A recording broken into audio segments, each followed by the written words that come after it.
Cinema పరిశ్రమలో ప్రతి సినిమాలోని చేసుకుంటున్నాడు ఆయన. అండ్ ప్రతిసారి విజయాన్ని సాధిస్తున్నాడు. చిన్ని పాదాలని నేలైనే మోయనా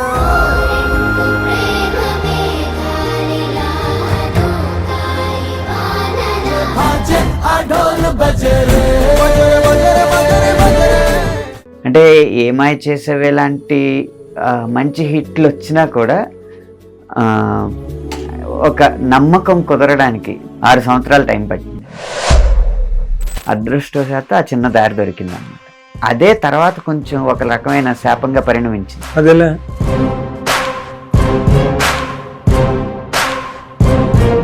ఎలాగండి మరి మీ మనుగడ ఎంత కష్టమైపోతుంది కదా రచయితలది. దినదినకండం నూరేళ్ళ ఆయుష్ లాగా మా మనుగడ ఎందుకు వస్తుంది అంటే, ఇది చాలా బాగుంది డెప్త్, ఇది మీరు ఇలా రాయండి అనే డైరెక్టర్లు ఉన్నారా మీకు? ఉన్నారండి. ఎవరండి? ఎవరికైతే తెలుగు అర్థం కాదో వాళ్ళు. నిజంగా వ్యాఖ్యానం ఏం కాదు. ఇప్పుడు నా పాటల్లో మంచి తేట తెలుగు పదాలు ఉపయోగించిన పాట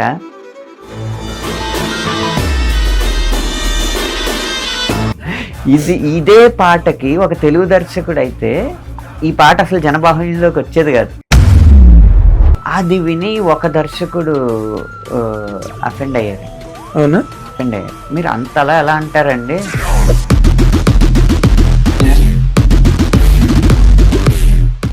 రాచి వెంటనే ఇది చాలా బాగుందండి అని సంగీత దర్శకుడి దగ్గరికి వెళ్తే లిరిక్కి ట్యూన్ చెయ్యను అన్న అసమర్థతనే ఆయన దగ్గరికి వెళ్ళి రాత్రి అంతా కూర్చుని పాటలు రాయించుకోవడం, ఇదంతా వేటూరు గారు వెనకంతా తిరగడం అనుకుంటే వేరే. అలాంటి స్థాయి ఈ రోజున ఏ రచయితకి రావట్లేదండి. కారణం ఏంటి సార్? పాటల రచన అనేది చులకన అయిపోయింది. ఇది మీకు కొంచెం ఇబ్బందిగా అనిపించింది.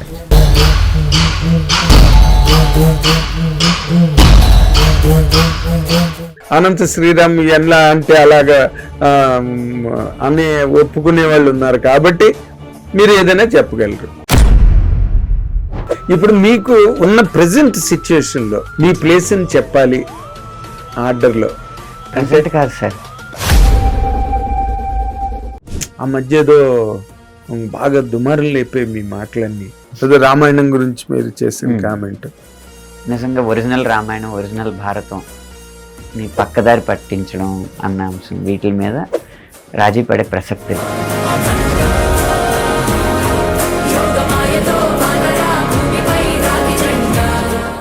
అసలు లవ్ సాంగ్స్కి నాకు ముద్ర పడ్డం ఏంటి? నా జీవితంలో ఒక లవ్ స్టోరీ లేదా అని అనుకుంటా ఉండేవాడు నేను. లవ్ స్టోరీ లేదంటే లవ్ చెయ్యాలని లేక కాదు, ఎవరో పడక. 2020 నుంచి చాలా ఇంచుమించు ఒక 40-50 దాకా లవ్ సాంగ్స్ని తిరస్కరించి, అందుకే ఇప్పుడు పెద్ద స్పిరిట్ లాంటి మంచి సినిమాల్లో. ఏంటి మీ అనుభవాలు? ఏంటి పెద్ద అనుభవాలు? ఒక్కొక్క సినిమా ఇప్పుడు నిజంగా నేను అనుకున్న కెరీర్ని అనుభవిస్తున్నాను.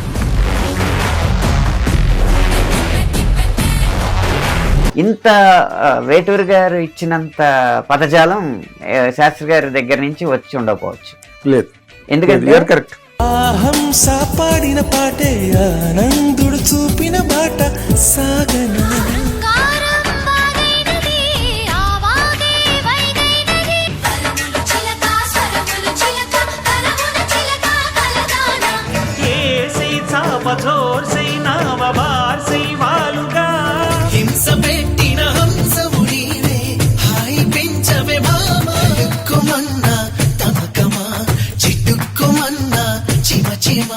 ఎందుకంటే శాస్త్రి గారిది థాట్ ప్రాసెస్ని పట్టుకుని వెళ్ళే, అంటే మొదటి లైన్ ఎందుకు మొదలు పెడుతున్నాము అన్నది రెండో చరణం చివరి లైన్కి తెలిసి ఉండాలి.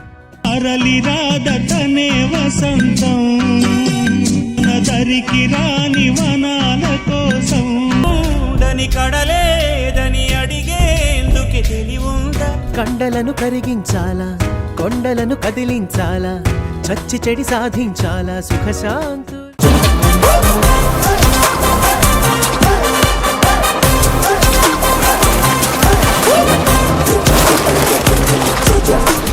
హిట్ టీవీ అభిమాన ప్రేక్షకులకు స్వాగతం. నేను మీ Nagendra Kumar. Welcome to my special programme, rather personal programme, my special touch. ఇప్పుడు మనతో పాటు స్టూడియోలో ఉన్న గెస్ట్ మామూలు వాడు కాదు, సకల కళా వల్లభుడు, బహుముఖీన ప్రజ్ఞాశాలి, పాటగాడు, ఆటగాడు, మంచి డైలాగు, మాటకారితనం, సినిమా పరిశ్రమలో అందరికీ తల్లో నాలుకలా కాదు తల్లో కలంలాగా ఈ రోజు వరకు, అప్పుడే నాకు తెలిసి 2 దశాబ్దాలు పైబడి సినిమా పరిశ్రమలో ప్రతి సినిమాలోని చేసుకుంటున్నాడు ఆయన. అండ్ ప్రతిసారి విజయాన్ని సాధిస్తున్నాడు. ప్రేక్షకుల మన్ననలు, సినిమా పరిశ్రమలో అందరి జయజయలు అందుకుంటూ చాలా విజయవంతమైన జైత్రయాత్ర కొనసాగిస్తున్న ఈ గెస్ట్ పేరు ఎవరో కాదు, చేగొండి అనంత శ్రీరామ్. ఇప్పుడు ప్రస్తుతం మనతో పాటు స్టూడియోలో ఉన్నారు. మీ అందరి తరఫున ఆయనకి సాదర స్వాగతం పలుకుతున్నాను. Thank you. నమస్కారం నాగేంద్ర గారు. ఉపోద్ఘాతమే ఉపన్యాసం లాగా చెప్పారు. ఇంక నేను చెప్పడానికి మీకు చాలా చాలా అవసరం సార్ అది. ఎందుకంటే ఏమీ లేని వాళ్ళే బోల్డ్ చెప్పించుకుంటున్నారు. స్టేజ్ మీద నిలబడితే ఇంత సన్మాన పత్రం రాసుకొస్తారు. ఆ సన్మాన పత్రం ఎందుకు రాశారు, ఎవరి కోసం రాశారు, పేరు మార్చేస్తే అందరికీ సరిపోయేటట్టుగా ఉంటుంది. అసలు విశేషాలు లేనప్పుడు విశేషణాలు ఎక్కువ ఉండాలండి. అంటే మీకు విశేషాలు కొత్తగా ఏమి చేర్చనక్కర్లేదు. ఉన్నది ఉన్నట్టుగా చెప్తే అది మంచి సన్మాన పత్రం అవుతుంది అన్నది నా ఉద్దేశం. ధన్యవాదాలండి. ఎలా ఉంది నాళ్ళు మీ కెరీర్? అయిపోయిందా? మోర్ దెన్ 2 decades అనుకుంటా. 20 సంవత్సరాలకు దగ్గర పడుతున్నాను, ఇంకొక 6 నెలల్లో. అంతేనా? నాకు ఇప్పటికీ గుర్తు, అడ్డాల చంటి గారి ఆఫీస్ లో మిమ్మల్ని నాకు పరిచయం చేశారు. అవునండి, ఒక ఊరిలో టైంలో. మంచి టాలెంట్ ఉన్న రైటర్ నాగేంద్ర, మా పాలకొల నుంచి వచ్చాడని చెప్పి అప్పుడు ఏదో ఒక పాటతో మొదలై అన్ని పాటలు రాయించారు ఆ సినిమాలో. అలా అదే మరి. ఆ రోజు నుంచి ఈ రోజు వరకు మీరు అంటే సినిమా పరిశ్రమలో మీరు ఎటుపక్క వెళుతారో, అప్పటికి ఇంకా వేటూరు గారు still alive, and Sitarama Sastry గారు బ్రహ్మాండమైన స్ప్రీలో ఉన్నారు, సాహిత్ గారు, చంద్రబోస్ గారు, భాస్కర్ భట్ల అందరూ ఉన్నారు. ఆ టైంలో మీరు వచ్చిన సమయం నుంచి కనుక ఇప్పుడు వరకు చూసుకుంటే మీ ప్రయాణం గురించి మీకు ఏమనిపిస్తుందండి?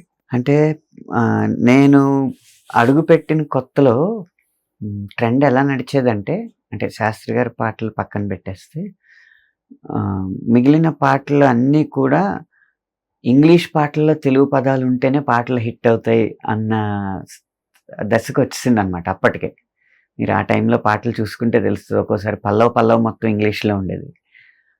అప్పుడు నాకున్న ఆంగ్ల పరిజ్ఞానం వైపు చూసుకుంటే చాలా పరిమితం. ఏం చెయ్యాలన్న ప్రశ్న ఉత్పన్నమైనప్పుడు మామూలు వ్యావహారికమైన తెలుగులో ట్యూన్కి తప్పకుండా రాయడం దారి ఒక్కటే నాకు మిగిలింది. మిగిలిన అన్ని దారులు అందరూ చూశారు, ఆ ఒక్క చిన్న దారి మిగిలింది. ఆ ఒక్క దారిలో వెళ్ళి ప్రయత్నిద్దాం అని చెప్పి మొదలు పెట్టానండి ప్రయాణం.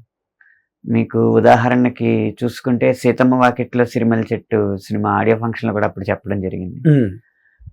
4 పాటలు రాశాను ఆ సినిమాలో. ఒక పక్క వెంకటేష్ గారు, మహేష్ బాబు గారు, అప్పట్లో ఆ కాలానికి మొదటి మల్టీ స్టారర్ చిత్రం, బహుళ తారాగణ చిత్రం. ఆ సినిమాలో సాధారణంగా ఏంటంటే ఈ వ్యాపారాత్మకమైన విలువలతో కమర్షియల్ హిట్ కొట్టాలన్న ఉత్సాహం ఎక్కువే ఉంటుంది. కానీ నేను అక్కడ ఆ ఒక్క చోట నా దారి నిరూపించుకుంటే నాకంటూ ఒక స్థానం ఉంటుంది ఇక్కడ అని అనిపించింది అనమాట. అనిపించి ఆ 4 పాటలు కూడా ఒక్క ఆంగ్ల పదం కూడా రాకుండా, ఒక్క అన్య భాషా పదం కూడా రాకుండా అన్ని తెలుగు పదాలు ఉండేలాగా రాశాను. ఎరుపెక్కింది, ఆ ఎరుపేమో గోరింట పంటయ్యింది.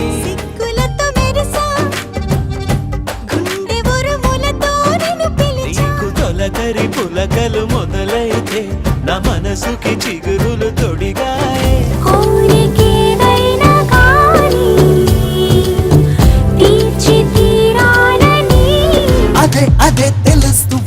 అప్పుడు ఎంతో కొంత ఒక స్థానం నిలబడింది అనమాట నాకు. అప్పటిదాకా కొంచెం అట ఇట చెదురుముదురుగా ఉన్నారు. అంటే ఏమాయ చేసేవే లాంటి మంచి హిట్లు వచ్చినా కూడా ఒక నమ్మకం కుదరడానికి నిర్మాతలకి, దర్శకులకి మినిమం గ్యారంటీ పాట వస్తుంది ఇతని దగ్గరికి వెళ్తే అని నమ్మకం కుదరడానికి 6 సంవత్సరాలు టైం పట్టిందండి. ఆరు.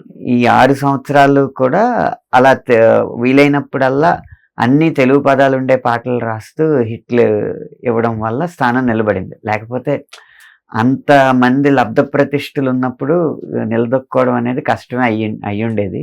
అదృష్టవశాత్తు ఆ చిన్న దారి దొరికింది అనమాట. అదే తర్వాత కొంచెం ఒక రకమైన శాపంగా పరిణమించింది. అది ఎలా అంటే, అప్పుడు దాకా నేను ఇలాంటి పాటలు రాస్తూనే మాస్ పాటలు కూడా బాగా రాసే ఉండండి. లైక్ మీకు యమదొంగ, స్టాలిన్, పరుగు ఇలాంటి సినిమాలు చూస్తే మంచి మాస్ నెంబర్ హిట్స్ ఉన్నాయి. రబ్బర్ గాజులు లాంటి హిట్లు కానీ, యంగియమ్మ, పరారే పరారే, మనకన్నా పొడిచే మనగాడే లేడము, లేకపోతే బృందావనంలో చూస్తే చిన్నదో వైపు పెద్దదో వైపు, వరుస మాస్ హిట్లు కూడా ఉన్నాయి. నా ఆలోచన ఏంటంటే, మాస్ పాటలు రాయగలిగే వారి సంఖ్య ఎక్కువ ఉంటుంది కాబట్టి ఈ క్లాస్ పాటల్లో తెలుగు పదాలను ఎక్కువ జోడిస్తూ పాటలు రాస్తే నాకు ప్రత్యేకత ఉందని అనుకున్నాను. కానీ ఇది ప్రత్యేకత అయిపోయి మాస్ పాటలకు నా దగ్గరకు రారు అని నేను ఊహించలేదు ఇప్పుడు. సో అన్ని మాస్ హిట్లు ఇచ్చినా కూడా అనంత్ శ్రీరామ్ అంటే లవ్ సాంగ్స్ అన్న ముద్ర పడిపోయింది అనమాట ఒక దశలో. అసలు లవ్ సాంగ్స్ కి నాకు ముద్ర పడ్డం ఏంటి, నా జీవితంలో ఒక లవ్ స్టోరీ లేదని అని అనుకుంటా ఉండేవాడిని నేను. లవ్ స్టోరీ లేదంటే లవ్ చెయ్యాలని లేక కాదు, ఎవరో పడక కాలేజీలో కానీ ఎక్కడ ఎవరో పడలేదు. అంటే మీరు ఎంతసేపు పాటలు వెనకథలు పడుతుంటే పడదామని చూసానండి. అసలు ఎవరు వెనకాల పడదామన్నా ఎవరో ఒకళ్ళు పాడేస్తా ఉండేవారు. No vacancies. నాకు లవ్ సాంగ్స్ ముద్ర పడ్డం ఏంటని చెప్పి మళ్ళీ 2020 నుంచి చాలా ఇంచుమించు ఒక 40-50 దాకా లవ్ సాంగ్స్ ని తిరస్కరించి సర్కారు వారి పాట, అఖండ లాంటి సినిమాల్లో మళ్ళీ మమ మహేష, యా జై బాలయ్య లాంటి, తర్వాత దిగు దిగు నాగా, ఇలాంటి పాటలన్నీ మళ్ళీ మాస్ పాటల ద్వారా మళ్ళీ ముందుకొచ్చి ఇప్పుడు నా కెరీర్ ఇంకా అలా అటు ఇటు పోకుండా అలా నిలబడి స్ట్రైట్ గా వెళ్తుంది అనమాట. స్థిరంగా నిలబడింది. అందుకే ఇప్పుడు పెద్ది, స్పిరిట్ లాంటి మంచి సినిమాల్లో అన్ని రకాల పాటలు రాయగలిగే అవకాశం వస్తుంది.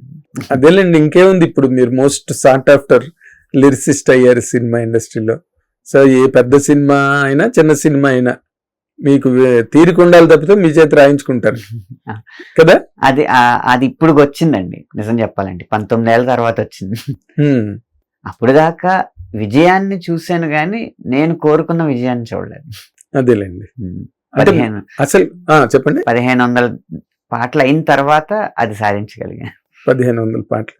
ఆ 1500 పాటలే మీకు సాధించేమో, అది మీరు సాధించడం ఏంటి? అంతే. నేను ఎప్పుడు ఒక పాటకి, ఏదైనా ఒక పాటకి పురస్కారం వస్తే అనుకునేది ఏంటంటే, ఇంత ముందు కలిసి రాసిన పాటలన్నీ కలిసి ఈ పాటకు అవార్డు ఇప్పించినాయి అని అనుకుంటా ఉంటాను. కరెక్ట్. అంటే ఇప్పుడు మనకి పూర్వం ఒక్కొక్క సాంగ్ ఒక్కొక్క రాయడానికి, అంటే ప్రేమ పాటలు అంటే నారాయణ రెడ్డి గారు, విప్లవ గీతాలు అయితే శ్రీశ్రీ గారు, వీణ పాటలు అయితే దాశరథి గారు, కామెడీ పాటలు అయితే ఆరుద్ర గారు, ఇలాంటి ఇదేదో ఒక జానపద శైలి అయితే కొసరాజు గారు, ప్రకృతి మీద పాటలు అయితే దేవులపల్లి గారు, ఇలాంటివి ఏవో ఒక బైఫ్రికేషన్ ఉండేది. ఇప్పుడు ఆ బైఫ్రికేషన్ అన్నది ఎక్కడ అసలు పూర్తిగా మృగ్యం అయిపోయింది. అది వేటూరు గారు వచ్చిన తర్వాత జరిగిన మార్పు అండి అది. వేటూరు గారిది పరిధి తెలుసు కదా మీకు. అవును. వంగతోట మలుపు కాడ అనగలరు, ఓంకారనాదాను సంధానము అనగలరు కదా. అవును. ఆ పరిధి వల్ల సింగిల్ కార్డ్ సంస్కృతి బాగా బలపడింది. ఆ తర్వాత సీతారాం శాస్త్రి గారు పాటలు అనేవి ఏదో ఆట విడుపు కాకుండా సినిమాకి వెన్నుపాములో వెన్నుపూసల్లాగా, ముఖ్యమైన వెన్నుపూసల్లాగా, ఏదో L1 L2 అంటారు చూడండి, అలా వచ్చి కూర్చోవాలి అని ఒక నియమం పెట్టుకుని సినిమాని పట్టుంచే పాటలు రాయడం ఎప్పుడైతే మొదలు పెట్టారో దర్శకులకి అప్పటి నుంచి ఆసక్తి మొదలైంది. ఒక పాటల ద్వారా సినిమాని మరింత చేరువ చేయొచ్చు అన్నమాట అని. అప్పటి నుంచి ఆ సింగిల్ కార్డ్ సంస్కృతి బాగా వచ్చిందండి. కానీ మీరు అంటే ఈ తరం రచయితల్లో మీరు ఈ తరానికి చాలా ఒక కరదీపిక కాబట్టి నేను ఈ మాట అడుగుతున్నా. అయ్యో. అంటే ఈ స్పెషలైజేషన్ అన్నది వేటూరు గారిలో ఆ స్పాన్ ఉండబట్టి ఆ సింగిల్ కార్డ్ సంస్కృతి అన్నది ఫ్లరిష్ అయింది. పిలుస్తోంది ఇంద్రవల్లి అలాంటి పాటలు కూడా రాశారు ఆయన. ఈ దుర్యోధన దుశ్శాసన దుర్వినీత లోకంలో అలాంటి పాటలు ఆరేసుకోబోయి పారేసుకోయి. ఇక అలాగే పీపుల్స్ ఎన్కౌంటర్ అన్న సినిమాలో అచ్చు ప్రజా కవులు రాసినట్టే ఉంటది. ఆయన రాసిన ఓ పోలీస్ అన్న బానీస్ అన్న అని ఒక పాట ఉంటది కదా. అవును, ఆయనకి చిక్కని పరిధి లేదు. చిక్కని పరిధి లేదు. ఆ స్పాన్ లోకి రచయితలు వెళ్ళలేకపోవడానికి ప్రధానమైన కారణంగా మీరు ఏమనుకుంటున్నారండి? అంటే దర్శకులు ఆ ఎలిమెంట్స్ మీరు నా సమాధానం మీరు చెప్పేశారు. ఇప్పుడు దర్శకులకున్న పరిమితిని బట్టి పరిధిని బట్టి రచయిత నుంచి వచ్చిన అవుట్పుట్ ని వాళ్ళు రిసీవ్ చేసుకోగలరు. ఇప్పుడు విశ్వనాథ్ గారు ఉన్నారు, శారద వీణా రాగ చంద్రిక పులకిత శారదరాత్రము అని ఆయన వేటూరు గారు రాస్తే ఆయనకి శారద వీణ, అక్కడ సరస్వతీ దేవి వీణ అనే చందమామ నుంచి వచ్చిన రాగ చంద్రికలు, రాగాలు అనే వెన్నెలలతో ప్రకాశించిన శారద రాత్రము, శరతృతువులో రాత్రి అని విశ్వనాథ్ గారు కూడా అర్థం చేసుకోగలిగారు. కాబట్టి ఆ పరిధి ఇంకా ఎక్కువ సాగి ఆ నేల నుంచి అంతరిక్షం వరకు ఆ పరిధిని విస్తరించి మనకు అందించారు. ఇప్పుడు అది అర్థం చేసుకోలేని దర్శకులు పెరిగే కొద్ది పెరిగే నాకే అర్థం అవ్వట్లేదు, ఇంక జనాలకి ఏం అర్థం అవుద్ది అన్న డైలాగ్ మొదలవుతుంది అనమాట. నువ్వు ఏ శాతం జనంలో ఉన్నావు నాకు తెలియదు, జనాలకే ఎక్కువ అర్థం అవుతుంది నీకన్నా. ఆత్రేయర్ జోక్ ఉంది ఇది. డైరెక్టర్ వచ్చి ఏంటో ఆత్రేయలు రాసావు, నాకే అర్థం కావట్లేదు, జనాలకి ఏమర్థం అంటే జనాల్ని అంత ఎదవలు కారలేదు అన్నట్టు. అదే నీకే అర్థం కాదు అన్నట్టు. కాబట్టి ఎప్పుడైతే దర్శకుల పరిధి తగ్గిందో రచయితలు ఆలోచించే పరిధి కూడా తగ్గిపోద్ది.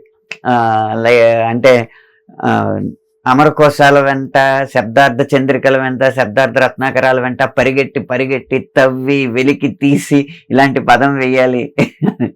మీకు ఒక ఉదాహరణ చెప్తా. ఓ ఆడపిల్ల నువ్వు అర్థం కావా అని ఒక పాట ఉందండి, నేను రాసిన పాట.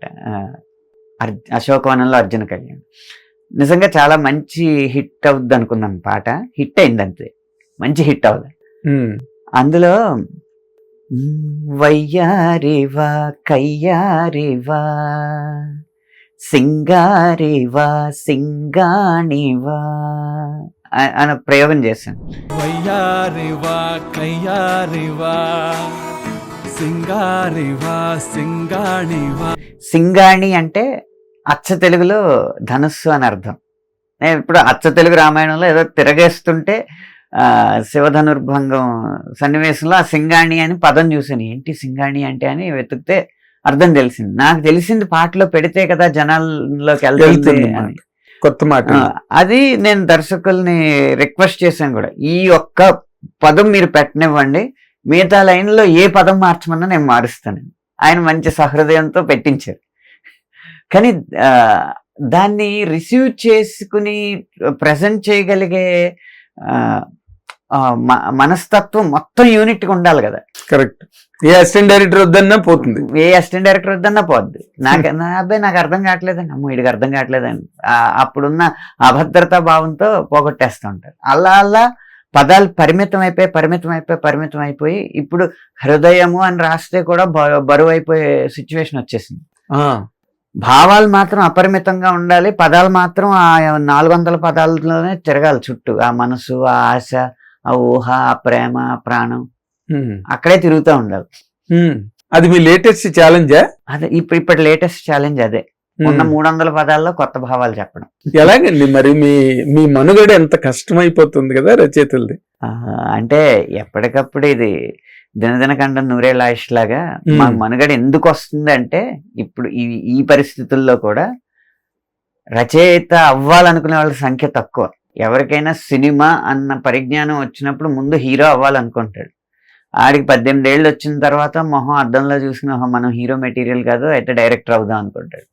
ఆడికి 25 ఏళ్ళు వచ్చిన తర్వాత ఓహో మనం కథలు క్రియేట్ చేయలేకపోతున్నాం అని చెప్పి ఏదో డిఓపి ఏదో అవ్వాలనుకుంటాడు. అబ్బో మనకి ఇంత టెక్నికల్ నాలెడ్జ్ లేదు అని అన్ని అయిన తర్వాత ఇదంతా కాదులే మనం పాటలు రాసేద్దాం అనుకుంటున్నాడు అనమాట. ఆ స్థాయికి వచ్చేసాడు. అవ్వాలనుకున్న వాళ్ళే తక్కువ కాబట్టి, అందులో అయ్యే వాళ్ళు బాగా తక్కువ కాబట్టి అయ్యి ఉన్నాం మేము, ఇంకా మనుగడ సాగిస్తున్నాం అనమాట. అంతే. ఎగ్జాక్ట్లీ.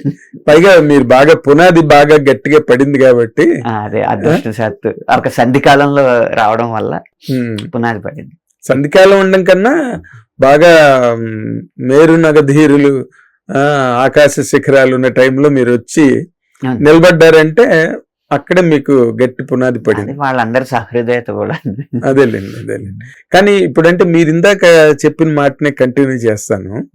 మిమ్మల్ని బాగా అంటే మీ విస్తృతిని, మీ పరిధిని బాగా అర్థం చేసుకుని యాక్సెప్ట్ చేసి ఇది చాలా బాగుంది, డెప్త్, ఇది మీరు ఇలా రాయండి అనే డైరెక్టర్లు ఉన్నారా మీకు? ఉన్నారండి. ఎవరండి? ఎవరికైతే తెలుగు అర్థం కాదో వాళ్ళు. స్టేట్మెంట్ దీన్ని మీరే క్లారిఫై చేయాలి. నేను దాని మీద వ్యాఖ్యానం చెప్పను. నిజంగా వ్యాఖ్యానం ఏం కాదు. ఇప్పుడు నా పాటల్లో మంచి తేట తెలుగు పదాలు ఉపయోగించిన పాట తాను నేను మొయిలు మిన్ను తాను నేను కలువా కొలను తాను నేను పైరు చేను తాను నేను వేరు మాను శశితానైతే నిశినే నేను కుసుమం తావి తాను నేను వెలుగు దివ్వే తెలుగు తీపి తాను నేను మనసు మేను. ఈ పల్లవులో మొదటి లైన్లో ఉపయోగించిన మొయిలు దగ్గర నుంచి ఆఖరి లైన్లో ఉపయోగించిన మేను వరకు ఈ సమకాలీన సంగీతంలోకి రాని పదాలు ఇవన్నీ. అవును. ఇది ఎందుకు ఒప్పుకున్నారంటే గౌతమ్ మేనన్ గారికి తెలుగు రాదు, నన్ను నమ్మారు కాబట్టి ఒప్పుకున్నారు. ఇదే పాటకి ఒక తెలుగు దర్శకుడు అయితే ఈ పాట అసలు జనబాహుళ్యంలోకి వచ్చేది కాదు. అసలు రికార్డింగ్ థియేటర్ వరకు కూడా వచ్చిండేది కదేమో. మీరు అన్నది కూడా సబబు. రికార్డింగ్ థియేటర్ వరకు వచ్చిండేది కాదు. స్వరాభిషేకంలో బాలు గారు ఈ పాట గురించి పొగిడితే మీరు ఇంత మనస్ఫూర్తిగా చెప్తున్నారు కాబట్టి నేను మనసు విప్పి చెప్తున్నానండి, ఈ పాటకి తెలుగు దర్శకుడు ఇన్ని తెలుగు పదాలు ఉపయోగించిన ఈ పాటకి తెలుగు దర్శకుడు అయ్యి ఉంటే గనక ఇది ప్రజల్లోకి వచ్చేది కాదు. అది విని ఒక దర్శకుడు అఫెండ్ అయ్యారండి. అవునా? అఫెండ్ అయ్యారు. మీరు అంతలా ఎలా అంటారండి, మీరు అలాంటి మంచి పాట, అంత మంచి పాట మాకు ఎప్పుడైనా ఇస్తే కదా, ఇచ్చినప్పుడు మేము ఒప్పుకోపోతే అనాలి కదా. అది మంచి పాట అని లేకపోతే గొప్ప పాట అని నాకు రాసినప్పుడు ఏం తెలియదు సార్. నాకు కలిగిన రసస్పందనని కాగితం మీద పెట్టాను, దాన్ని ఆయన అంగీకరించారు. అలా నేను ప్రయోగం చేస్తాను, దాన్ని మీరు మనస్ఫూర్తిగా అంగీకరిస్తే నేను ఖచ్చితంగా మీ పేరు చెప్పి నేను అప్పుడు స్టేట్మెంట్ చెప్పాను కదండి, దాన్ని ఉపసంహరించుకుంటాను అని చెప్తాను. రాయండి, దాన్నే ఉంది, ఖచ్చితంగా నేను ఎంకరేజ్ చేస్తాను. అప్పుడు రేయిలో రిక్కల అని ఒక ప్రయోగం చేశాను. రిక్క అంటే నక్షత్రం, రేయిలో రిక్కల గాలిలో రెక్కల అని ఒక ప్రయోగం చేశాను. ఇది అదే అర్థం కాదండి. నేను మరి అర్థం కాదని మీరే అంటున్నారు కదా, ఇందులో ఎన్ని పదాలకు అర్థం తెలుసు మీకు తాను నేనులో? సో మీకు ఎలా అంటేనే చాలా మంది తెలియదు. అది పెద్ద జోకు. ఒక ఆయన ఎవరో ఆ యూనిట్ లో ఇంపార్టెంట్ ఆయన గౌతమ్ మేనన్ గారికి ఫోన్ చేసి మీరు పొరపాటున తమిళ పదం పెట్టేశారు, మొయిల్ అన్న పదం తెలుగులో లేదు అంటే, అదేంటి అది తమిళ్లో అసలు మొయిల్ అన్న పదం లేదు, తెలుగులో ఉందో లేదో నాకు తెలియదు అన్నాడు. ఎవరు చెప్పారు? ఒక ఆయన తెలుగు పండితుడు చెప్పు. తెలుగు పండితుడు ఆ, మీరు లిరిసిస్ట్ తోనే మాట్లాడుకుంటే అంటే అప్పుడు నేను మన ఘంటసాల గారి పాట ఉంది కదా, పూలవానలు కురియు మొయిలివో. అదొకటి, హాయి హాయిగా ఆమని సాగేలో మొయిలి రాజు అవును. మొయిలి రాజు అని ఒక ప్రయోగం. అవును, అలాగే దేవులపల్లి కృష్ణశాస్త్రి మొయిలి గారి- రాజు గాని మురిసినదేమో అని. అవును అలాగే దేవులపల్లి కృష్ణశాస్త్రి గారి దాంట్లో మొయిలింపు ధార అని ఒక ప్రయోగం ఉంటది. అవునండి. అవును. ఇవన్నీ చెప్పి ఓహో నాకు తెలియని పదం కూడా ఒకటి ఉందన్నమాట అని పెట్టేసారు ఫోన్. అతడు సినిమాలో లాగా డివైన్ అంటే ఒక మధ్యాహ్నం కూడా రాస్తారు అనమాట అన్నట్టు. అంటే పేర్లు చెప్పుకోవడం వల్ల అనవసరమైన వివాదాలు తప్పితే విషయం ఇది. విషయం ఇది. పేరెందుకులేండి, పేరెందుకు కానీ పేరెన్నిక కన్న వాళ్ళు ఉన్నప్పుడు పేరు అక్కర్లేదు. మళ్ళీ ఎన్నికల్లోకి వెళ్తారు అది పట్టుకుని.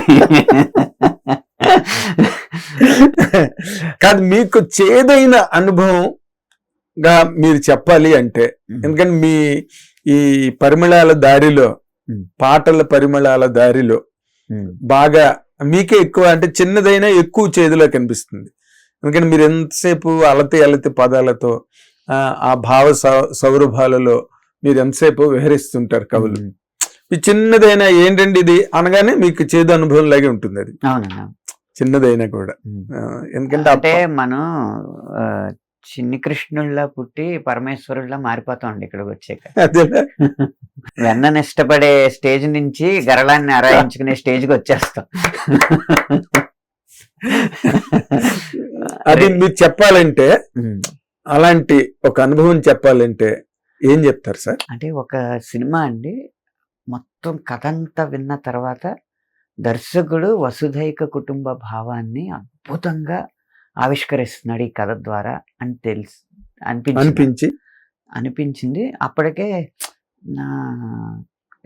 నా భావాన్ని సంగీత దర్శకుడు అర్థం చేసుకోవట్లేదండి, అదేదో కమర్షియల్ ట్యూన్ ఇస్తున్నాడు, దీనికి కావాల్సింది ఇది కాదు, ఓ పని చేద్దాం, ముందు లిరిక్స్ రాసేద్దాం, ఏదైనా ఇన్స్పైరింగ్గా రాయండి అంటే, మామూలుగా నాకు మ్యాక్సిమం 3 రోజులండి ఓ పాటను తెగొట్టడానికి. నాకు కొంచెం తక్కువ టైమే పడుతుంది. ఆ పాటకి 20 రోజులు కూర్చున్నాను నాకు నేనే. కూర్చుని ఒకటి ఛేదించి సాధించి మొత్తానికి తీసుకొచ్చాను పాట. నేను పాడుతున్నప్పుడు నా కళ్ళెదురుగుండా చూసా, దర్శకుడు కళ్ళల్లోంచి ఆనంద బాష్పాలు కారడం నేను చూసాను. జీవితంలో మొదటిసారి. ఇప్పటివరకు నేను ఎప్పుడు కార్చలేదు ఆనంద బాష్పాలు, ఒకళ్ళ కార్చగా కూడా ఎప్పుడు చూడలేదు. అదే మొదటిసారి అనమాట. అదే ఆఖరిసారి కూడా. అదే ఆఖరిసారి. అయితే గార్చి వెంటనే ఇది చాలా బాగుందండి అని సంగీత దర్శకుడి దగ్గరికి వెళ్తే, లిరిక్కి ట్యూన్ చెయ్యను అన్న అసమర్థతని బయట పెట్టుకోకుండా, పోనీ ఇచ్చిన ట్యూన్ అయినా ఆర్కెస్ట్రైజ్ చేస్తాను అని ఈగోని ఆర్కెస్ట్రైజ్ నేను ఎందుకు చేయాలన్న ఈగోని కూడా దాచుకోలేక, ఇది అంత సూట్ అవ్వట్లేదు అని ఒక్క చిన్న మాటతో పంపిస్తాడు. 3 రోజులు మీరు కష్టపడి రాసిన 20 రోజులు. 20 రోజులు. అతనికి దాని సారాంశం తెలియదు. అది తాళానికి తప్పు ఉందా అంటే పర్ఫెక్ట్ గా ఆది తాళంలో కూర్చోబెట్టాను. హంసనాదం రాగంలో చేశాను. హంసనాదం బంటు రీతి మన ఈ మధ్య వచ్చిందో పాట చూసారా, పోరునే గెలుచు పార్థివీపతి అని 35 అన్న సినిమాలో చాలా. తర్వాత దేవి గారు చేశారు ఒకటి, నా కనులు ఎప్పుడు కనని అనో పాట, రంగదే అన్న సినిమాలో. కెఎం రాధాకృష్ణన్ గారు 2 పాటలు మంచిగా చేశారు, యమునా తీరం ఒకటి, ఉప్పొంగిలే గోదావరి ఒకటి. అవును, యమునా తీరం. ఇళయరాజా గారిది ఓం నమఃలో కూడా హంసనాదం. సో అలాంటి ఎంతో ఒక ఉదాత్తమైన రాగంలోనే, అద్భుతమైన రాగం కదా అలా చేసి. చిట్టుబాబు గారి వేణులో హంసనాదం బంటు రీతి వింటే ఒళ్ళు పులకించిపోతుంది, ఆకాశాలు ప్రతిధ్వనిస్తాయి. చిట్టుబాబు గారి అంత గొప్ప రాగం అది.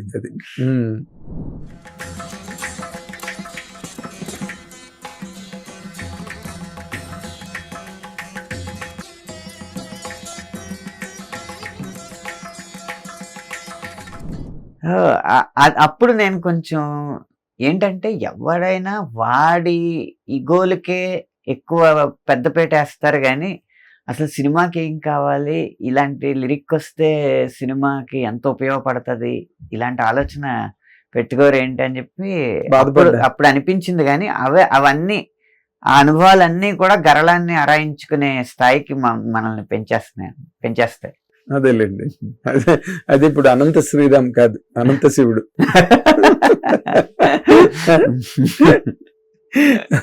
ఇది ఒక నిజంగానే ఆ మాట అనడం అన్నది ఒక రచయితకి మరణం లాంటిది. నిజంగా ఆ మాట అనిపించుకోవడం ఎంత బాధ అనిపిస్తుందో. ఒక అక్షరం, ఒక మాట తెల్లకాగితం మీద రాయడానికి మీరు ఎన్ని నరాలు, ఎన్ని పురిటి నొప్పులు పడతారో అది అందరికీ తెలిసిన విషయమే. అయితే అలాగా ఒక అద్భుతమైన సందర్భం చెప్పాలి అసలు మీ కెరీర్లో అన్నిటికన్నా అసలు పరమోత్కృష్టమైన సంఘటన ఇది అని మిమ్మల్ని బాగా మెప్పించి మురిపించి మీరు ఆనందపడి. ఇదే ఎగ్జాక్ట్ గా దీనికి వ్యతిరేకమైన సందర్భం అండి. అదే అడుగుతున్నా. రామ కృష్ణ కృష్ణ అన్న సినిమాలో పాటలన్నీ అయిపోయినాయి, చాలా బాగా వచ్చినాయి, ఆల్బమ్ అంతా బాగా వచ్చింది.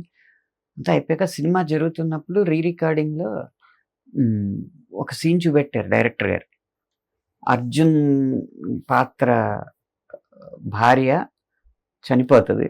అప్పుడు దాకా ఒక డాన్ లాగా అలా ఉన్న అర్జున్ భార్య మరణంతో చిన్న వైరాగ్యం చెంది నాసిక్లో తర్పణం వదిలి ఈ గోదావరి తల్లి ఎటువైపు చూపిస్తే అటువైపే ప్రయాణించి ఎక్కడ ఆపితే అక్కడే నా జీవితాన్ని మళ్ళీ ప్రారంభిస్తానని చెప్తాడు.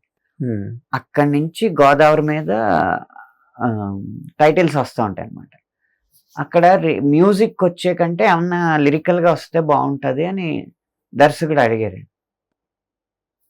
అడిగితే నన్ను కీరవాణి గారు పిలిచి, ఇప్పుడు ట్యూన్ చేస్తే నీకు మళ్ళీ పరిమితం అయిపోతావు, ఒక వైరాగ్యంలోనే ఒక అందం, దానికి గోదావరి సాక్షి అన్న సారాంశం వచ్చేలాగా ఒకటి రాయి అన్నారు.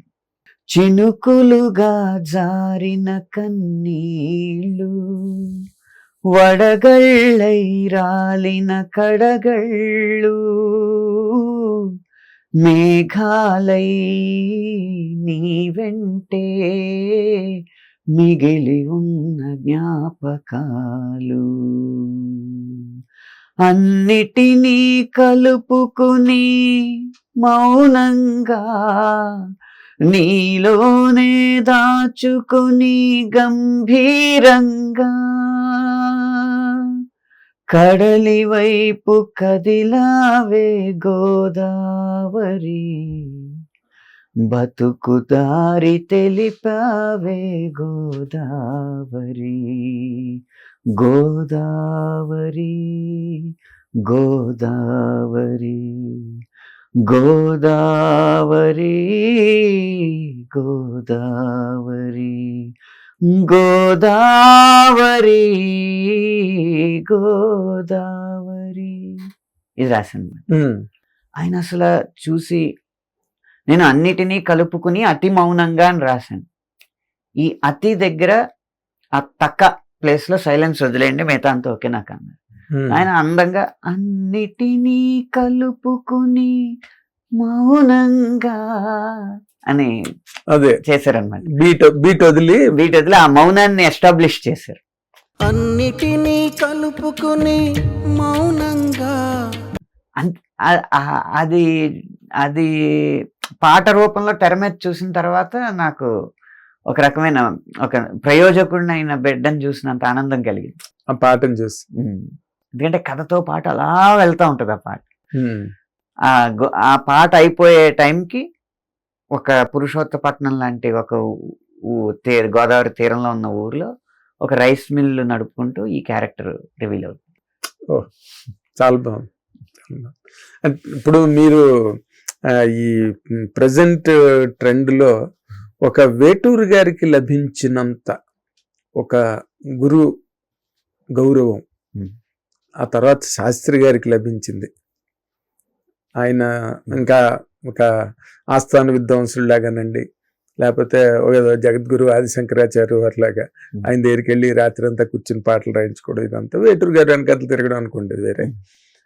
అలాంటి స్థాయి ఈ రోజున ఏ రచయితకి రావట్లేదండి. కారణం ఏంటి సార్? రచన అనేది, పాటల రచన అనేది చులకన అయిపోయింది. ఉమ్, ఏదో 4 పదాలు అంచెప్రాసలు ఉంటే పాట అయిపోద్ది అన్న స్థాయికి వచ్చేసారు చాలా మంది. కాబట్టి థాట్ ప్రాసెస్ అన్న దానికి విలువ గుర్తించని చాలా మంది అనుకోకుండా సక్సెస్ అవడం వల్ల వాళ్ళకి ఏంటంటే వాళ్ళు ఎక్కువ పడేది, నేను ఒక ఉదాహరణతో చెప్తాను. ఇప్పుడు ఈ మధ్య జరుగుతున్న సినిమాలోనే మ్యూజిక్ డైరెక్టర్, నేను డైరెక్టర్ కలిసి 3 రోజులు కలిసి ఒక పాటను అద్భుతంగా తయారు చేశాం. దర్శకుడు ఎంత సంతోషపడ్డాడంటే నాకు కావాల్సింది ఇదే, ఇలాగే ఉండాలి అని సంతోషపడ్డాడు. సంతోషపడిన తర్వాత ఎప్పుడో డేట్లు ఇస్తానన్న హీరో అప్పుడు సడన్గా డేట్లు ఇచ్చి, ఇదేదో ఈ పాట కొంచెం నార్త్ ఇండియన్ స్టైల్లో ఉంది, ఇదొక్కటి మార్చండి అని అన్నాడు. అప్పుడు దర్శకుడు నా దగ్గరికి వచ్చి, హీరో ఇప్పుడు వరకు నన్ను ఏది అబ్జెక్ట్ చేయలేదండి, కథ గురించి కానీ సీన్స్ గురించి కానీ ఏం అడగలేదు, ఇదొక్కటే అడిగాడు, నేను కాదని లేకపోతున్నాను, ఇది మారుద్దాం. అంటే ఒక భాషరాని హీరో అభిప్రాయం అనే దానికి విలువిచ్చి ఈయన కష్టపడి రాయించుకున్న పాటను కూడా త్యాగం చేసే దశకి వెళ్ళిపోయారు. అంటే కథ అనేది లేకపోతే దర్శకుల ఆశయాలు అనేవి ఒక హీరోను పట్టడం వరకు పరిమితం అయిపోతుంది. అంతేగాని కథని రంజింపజేయడం, కథకు కావాల్సిన పాటలు తెచ్చుకోవడం అన్న ఆలోచన విధానంలో దర్శకులు తక్కువైపోతున్నారు అన్నమాట. దానివల్ల కెప్టెన్ ఆఫ్ ద షిప్ ఎవరికి ఎక్కువ మర్యాద ఇస్తాడో సమాజం మొత్తం వాళ్ళకి మర్యాద ఇస్తుంది. వాళ్ళ స్థాయి నుంచే ఆ లోపం మొదలైంది. డైరెక్టర్స్ దగ్గర నుంచే మొదలైంది. అంటే కథ వెనకాలే హీరో నడవాలి కానీ హీరో వెనకాల కథ నడవకూడదు అన్న చిన్న ఆలోచన లాజిక్ మిస్ అవుతున్నారు అన్నమాట. అందుకు రచనకున్న ప్రాముఖ్యత తెలియక, రచయితలకున్న ప్రాముఖ్యత తెలియక అది తగ్గిస్తున్నారు. దాన్ని మళ్ళీ మనం తిరిగి రప్పించుకో. అంటే ఇప్పుడు ఇది ఒక పాయింట్ అండి, మీరు చెప్పింది ఒక యాంగిల్ కావచ్చు. బట్ ఇప్పుడు ఫర్ ఎగ్జాంపుల్ మీరు ఇందాక చెప్పినట్టుగా ఒక పాట రాయడానికి 3 రోజులు పడుతుంది మీకు మాక్సిమం. ఇంటికెళ్ళి కుస్తీ పట్టి ఆ లెంత్కి ఎలాంటి మాట రాయాలి, ఏ పుస్తకాల నుంచి ఏది, ఆత్రేయ గారి సాహితీ పీఠం జగ్గయ్య గారు రిలీజ్ చేసిన బుక్స్ పెట్టుకుని ఆ మాటలు కూడా రాసి పొదిగి వాటిల్లో రాసే రచయితలు కూడా తెలుసు నాకు ఇన్ జనరల్ గా. బట్ వేటూరు గారు కారుల్లో రాశారు, ఏరోప్లైన్లో రాశారు. అంటే హైదరాబాద్ నుంచి మెడ్రాస్ వెళ్ళేలాగా ఫ్లైట్ లో రాసిన పాటలు ఉన్నాయి ఆయన. అలా రాసిందే ఈ దుర్యోధన దుశ్శాసన దుర్వినీతి లోకల్లో ఫ్లైట్ లో రాసిందే. అలాగే విజయ గార్డెన్స్ లో చెట్ల కింద కూర్చుని రాసింది జుమ్మంది నాదం, ఇంకా అక్కడే విజయ గార్డెన్స్ లోనే. శాస్త్రి గారు రాత్రి మొదలెట్టితే డైరెక్టర్ని ఎదురుగుండా కూర్చోపెట్టుకుని తెల్లవారికల్లా పాట అయిపోయేది. వెతుక్కోవడం, మాట వెతుక్కోవడం లెంత్కి. అలాంటి ఒక విశ్వరూపాన్ని వేటూరు గారు ప్రదర్శించారండి. ఒక విశ్వరూపం. సాగర సంగమం పాటలు కావచ్చు, శంకరాభరణం కావచ్చు, అడవిరాముడు కావచ్చు, ఇంకోటి కావచ్చు. ఆయన ఆ విస్తృతి అసలు పెన్ను పట్టుకున్నాడంటే ఆ మాట అలా పడిపోయేది అనమాట. కైలాసాన కార్తీకాన శివరూపం ప్రమిది లేని ప్రమదాలోక హిమదీపం అంటే ఆన్ ది స్పాట్ అలా నోట్లోంచి పెన్లోంచి వచ్చేది. ఆ పొటెన్షియల్ మీ జనరేషన్ రైటర్స్ నిజంగా ఎగ్జిబిట్ చేయగలుగుతున్నారని మీరు అనుకుంటున్నారా? సమస్య లేదు. ఇంకోటి చెప్పనా, ఇది మీకు కొంచెం ఇబ్బందిగా అనిపించుండొచ్చు. చెప్పండి. వేటూరు గారు ప్రదర్శించిన పొటెన్షియాలిటీ ఏదైతే ఉందో అది ఆయన తర్వాత జనరేషన్ వాళ్ళు ఎవరూ చేయలేరు. అలాగే వాళ్ళ ముందు జనరేషన్ కూడా ఎవరు చేయలేదు. ఎస్, నేను అందుకే వేటూరు గారి పేరు ఒకటే చెప్పానండి. ఆత్రేయ గారు, శ్రీశ్రీ గారు ఇంతమంది ఉన్నా నేను ఒక్క వేటూరు గారి పేరు ఎందుకు చెప్పాను? అంతకు ముందు ట్యూన్లకి రాసే పద్ధతి లేదు. తర్వాత పదాల పరిధి కూడా ఇప్పుడు మరీచిక లాంటి పదాలు తక్కువ వాడారు కదా అంత ముందు తరం రచయితలు.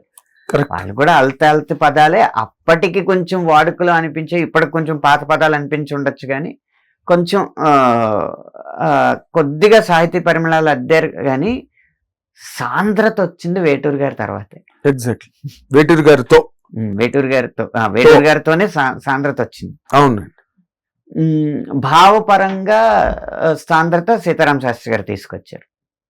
శబ్దపరమైన సాంద్రత వేటూరు గారు తీసుకొస్తే శబ్దం ఆ సమతూకంలో ఉండేది. భావం రెండు ఒక్కొక్కసారి శబ్దం అన్న పళ్ళ మధ్యలో భావం అన్న పువ్వులు నలుగుతా ఉండే ఒక్కొక్కసారి. అవి కూడా అందంగా ఉండే. ఆ నలిగినప్పుడు ఇంకొంచెం గంధం ఎక్కువ వస్తా ఉంది. ఆ కట్టు బాగుండేది. ఆ కట్టు ఆ సౌండ్ రెండు బాగుండేవి. మీరు అన్నది కరెక్ట్. ఒక రకంగా సీతారామ శాస్త్రి గారు ఆ సమతౌల్యతని ప్రదర్శించారు. కానీ ఇంత వేటూరు గారు ఇచ్చినంత పదజాలం శాస్త్రి గారి దగ్గర నుంచి వచ్చి ఉండకపోవచ్చు. లేదు, ఎందుకంటే శాస్త్రి గారిది థాట్ ప్రాసెస్ ని పట్టుకుని వెళ్ళే, అంటే మొదటి లైన్ ఎందుకు మొదలు పెడుతున్నాము అన్నది రెండో చరణం చివరి లైన్ కి తెలిసి ఉండాలి. అంత మెజర్మెంట్. ఇసుకలో కుండు సూది తీసినంత అంత సూక్ష్మంగా ఉంటది అన్నమాట. వేటూరు గారిది ఏంటంటే విజృంభణ ఉంటుంది. విజృంభణ. అందువల్ల సీతారామ శాస్త్రి గారి పాటలో కొన్ని కొత్త పదాలు పడి ఉండకపోవచ్చు. వేటూరు గారికి పరిమితి అంటూ ఏం ఉండదు. ఒకవేళ రాక్షస సమాసమైనా అందంగా ఉంటే వేసేయడమే. ఆకాశ పందిళ్ళు అవ్వచ్చు, వయస్సునామీ అవ్వచ్చు. ఏదో మీరు అన్నది కరెక్ట్. ఆ స్పాన్, ఆ ఎక్స్టెన్షన్ ఆయనకున్నాయి. యాక్సెప్ట్ చేసే జనం కూడా ఉన్నారు. అప్పటి దర్శకులు వేటూరు గారి ప్రయోగాన్ని యాక్సెప్ట్ చేశారు. ఇప్పుడు అసలు ప్రయోగం అంటేనే ఆమెడ దూరం నడుస్తున్నారు. మరి మీకు ఈ అంటే ఈ పాటల గీత రచన అనే ఈ వ్యావృత్తి ఏదైతే ఉందో, ప్రవృత్తి, ఇది మీకు చాలా అంటే ఇబ్బందిగా అనిపించట్లేదండి? వీటిని ఎట్లాగా పాట రాయడం కన్నా గొల్పుడు మారుతున్నారు నాతో ఒకసారి చెప్పారు, రాయడం దాని వాడికి రాసి మనం మెప్పించాలని. అదే కదండి, ఇప్పుడు ప్రేక్షకులందరికీ రాయడం రాదు కదా. ఇక్కడ ఏంటంటే నా ఇది ప్రేక్షకుడిని మెప్పించడం కంటే దర్శకుడిని ఒప్పించడం కష్టం. అదే అన్నా, అదే అది మీకు అంటే మరి కొంచెం ప్రశ్నార్థకం అయిపోతుంటుంది కదా ఒక్కొక్కసారి. అంటే ఏంట్రా బాబు, ఇంటలెక్ట్ ని కన్విన్స్ చేయడం సులువే సార్, ఈగోని కన్విన్స్ చేయడం కష్టం. ఆ ఈగో అన్న వలయంలోకి అతని బ్రెయిన్ చిక్కుకుందనుకోండి, నాకు నచ్చితేనే గొప్ప పాట అన్నది బ్రెయిన్ లో చిక్కుకుందనుకోండి, నాకు ఎందుకు నచ్చుతుంది అన్న సమాధానం కూడా ఇవ్వగలగాలి ఆ దర్శకుడు. ఈ కారణాల వల్ల, ఈ థాట్ ప్రాసెస్ వల్ల నాకు ఈ పాట ఇలా ఉంటే నచ్చుతుంది అని చెప్పగలగాలి.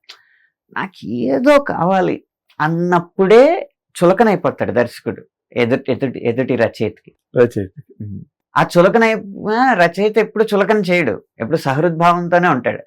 కానీ ఆ చులకనవుతున్నాను అన్నది అతనికే తెలిసిపోయి ఇతని దగ్గర స్విచ్ ఆఫ్ చేసి ఇంకో రచయిత దగ్గరికి వెళ్తాడు. అవి కూడా మీకు ఎక్కువ ఉంటున్నాయి కదా అలాంటి సందర్భాలు కూడా? అంటే దాన్ని వడపోసాను.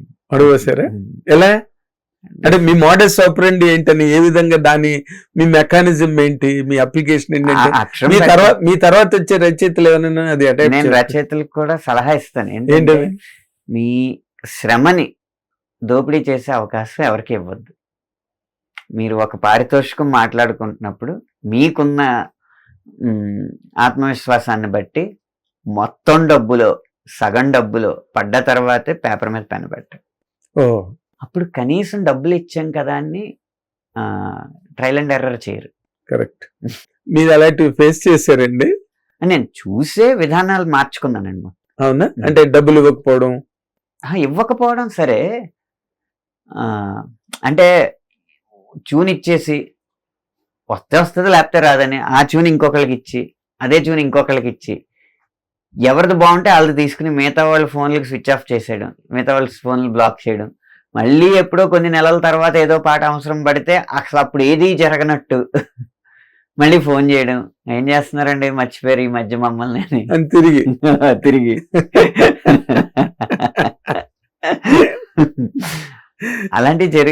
అలాంటి వాటిని ఫిల్టర్ చేయడానికే ఇప్పుడు రేటే కాదు, డేట్ సిస్టమ్ కూడా ఒకటి పెట్టుకున్నాను. ఎట్లా? ఎలా అంటే నటులకి ఎలా అయితే వాళ్ళు కొన్ని డేట్స్ ఉంటే ఆ డేట్స్లో ఆ షూటింగ్ చేసుకోవాలని ఎలా ఉంటుందో, అలా నేను మీ పాట పలానా డేట్స్లో రాస్తా, మీ దగ్గరికి వచ్చి రాస్తా. మీరు ఎక్కడ పెడితే, మీరు హోటల్లో పెడితే హోటల్లో, అవుట్ స్టేషన్ తీసుకెళ్తే అవుట్ స్టేషన్, మీ ఆఫీస్లో అయితే మీ ఆఫీస్లో. ఆ 3 రోజులు మీవి? ఆ 3 రోజులు మీవి. అడ్వాన్స్ పడిన తర్వాత అంటే ఇంకా ఫాలో అప్ చేసే తలనొప్పి కూడా ఉండదు వాళ్ళకి, పక్క రూమ్లో. కాకపోతే చిన్న ఆర్టిస్ట్ డేట్లకి నా డేట్లకి తేడా ఏంటంటే, ఆర్టిస్టులకి డేట్ వైజ్ రెమ్యూనరేషన్ ఉంటుంది, నాకు పాటకే ఎన్ని డేట్లు పడినా ఆ 3 రోజుల్లో పాట అయిపోద్ది. అవ్వలేదు అనుకోండి, మళ్ళీ వేరే వాళ్ళకి ఇచ్చిన డేట్లు చూసుకుని మళ్ళీ కొన్ని రోజుల తర్వాత మళ్ళీ 3 రోజులు ఇస్తాను. తక్కువ డేట్లని అటెండ్ అయ్యి దానివల్ల కొంచెం ఆ పాటకి ఇచ్చే విలువ పెరిగిందండి. అవునా? ఈ విధానం ఒక 9 నెలల నుంచి ప్రవేశపెట్టుకున్నాను నాకు నేను ఇటీవలే. అండ్ క్వాలిటీ చాలా బాగా వస్తుంది దీనివల్ల. అదే మీరు ఇంకోటి అటెండ్ అవ్వరు కదా. ఎందుకు అంటే ఆ 3 రోజులు ఆ పాట మీదే ఉంటాం కదా, థాట్ ప్రాసెస్ అంతా దాని మీదే ఉంటది. ఇంకెవరు అర్జెంట్ అని చేసినా ఈ రోజు పలానా వారికి ఉందండి అని చెప్పేస్తున్నారు. వీటిలో వచ్చిన చిన్న చిన్న సవాళ్ళని మాత్రం తట్టుకోవాలి. ఇప్పుడు ఒక సినిమాకి ఇచ్చామండి, ఇంకో సినిమా వాళ్ళు మాకు పాట అర్జెంట్ అన్నారు, దీనికన్నా ఆ సినిమా చాలా పెద్ద సినిమా, అయినా కూడా మనం నిబద్ధత ప్రదర్శించాలి. నేను వీరి పాటకి డేట్ ఇచ్చానండి, ఇది అయిన తర్వాత వచ్చి రాయగలను మీకు టైం ఉంటే. ఓహో, అది పాటించాలి.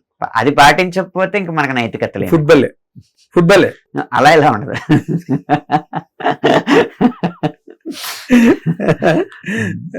బాగుంది. అయితే మీరు అంటే ఇప్పటి రచయితలకి, అంటే వర్ధమాన రచయితలు అప్పుడే ఈ విధానం అలవర్చుకోకూడదు, కానీ అడ్వాన్స్ విధానం మాత్రం ముందు నుంచి పెట్టుకోవాలి. లేకపోతే కష్టం ఏముండదు. పాపం 3 రోజులు కూర్చుని రాసిన తర్వాత పాట నచ్చలేదంటే ఆ కవితలకి శ్రమ అంతా బూడిదలో పోసిన పని. నచ్చలేదన్నా పర్లేదు, వాళ్ళకి చాలా మందికి వాళ్ళ క్లారిటీ లేక వీళ్ళు రాసింది నచ్చలేదు అనుకుంటారు. సో ఆ సమస్యలన్నీ, అదే డబ్బులు ఇచ్చారనుకోండి మన శ్రమకు సగం ఫలితమైనా దక్కుతుంది కదా. అవును, మన పాలు బిల్లు ఆగదు, మన పేపర్ బిల్లు ఆగదు, ఏ బిల్లు ఆగదు, స్కూల్ బిల్లు ఆగదు, ఆగని దాని పేరే బిల్లు. కాబట్టి మన కుటుంబాన్ని రిస్క్ లో పెట్టి మరీ ఈ వృత్తిని నిర్వహించక్కర్లేదు. ఈ వృత్తిని చాలా హుందాగా, గౌరవంగా, సగర్వంగా నిర్వహించుకోవచ్చు, ఏ స్థాయిలో ఆ స్థాయి. అవునా? అదే మీరు ఆల్రెడీ 2 దశాబ్దాలు అయిపోయాయి కాబట్టి మీరు ఏమైనా చెప్తారు.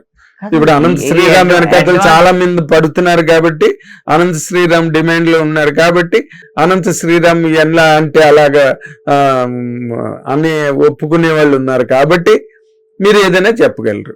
అందరికి ఎలా వర్కౌట్ అవుతుంది? అడ్వాన్స్ విధానం ఈ మధ్య పెట్టింది కాదండి, చాలా ఎర్లీగా స్టార్ట్ చేసిన విధానం మీరే. ఓహో, అడ్వాన్స్ విధానం. ఈ మీరు మొదట్లో ఎలా ఉండేదండి మీకు? మొదట్లోనా, నీకెందుకు బాబు ఇంత చిన్న పిల్లడు, డబ్బులు ఏం అవసరం నీకు అన్న లెవెల్లో ఏం చేసుకుంటావు డబ్బులని.